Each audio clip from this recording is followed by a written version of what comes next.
I dipped $100 bill into a cup of tea, and when I pulled it back out, the brand new bill instantly looked old and worn. Realizing this trick worked, my brother and I threw all the bills into the tea. Then we pulled them out and hung them on a line, using a hairdryer to dry every single one. These were all freshly made counterfeit bills. I figured old looking fakes would be more believable than crisp new ones. To test if the bills would actually work, I went to a supermarket to buy something. But the second the owner took my fake money, he knew something was wrong. He grabbed my brother's arm to keep him from leaving. Seeing things were going south, I rushed over to help, grabbed my brother, and we just ran for our lives. We finally lost the crowd that was chasing us by ducking into a narrow alley. I couldn't believe our carefully made fakes were spotted in an instant. My brother and I learnt our lesson from that failure. We realized the main problem was the paper itself. Real money is printed on a special kind of cotton-based paper. It feels completely different from anything else. So my brother and I started searching everywhere for similar paper. We finally found a magazine with pages that felt almost identical to the real cotton bills. I used bleach to turn the paper white, and then I started drawing the design of a real bill onto it.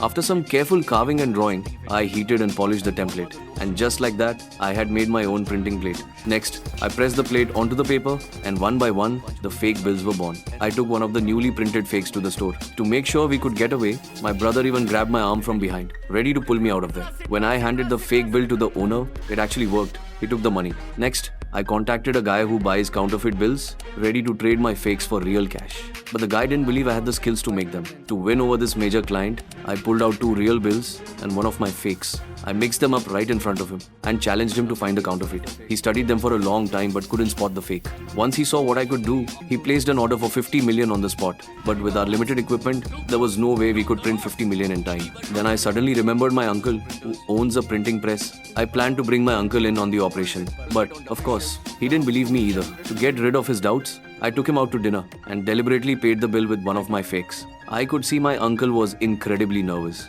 But to our surprise, after the owner checked the bill, he actually gave me change. And just like that, my uncle decided he was in. But even his print shop didn't have that much paper. To get my hands on more of that special cotton paper, I came up with a very bold idea.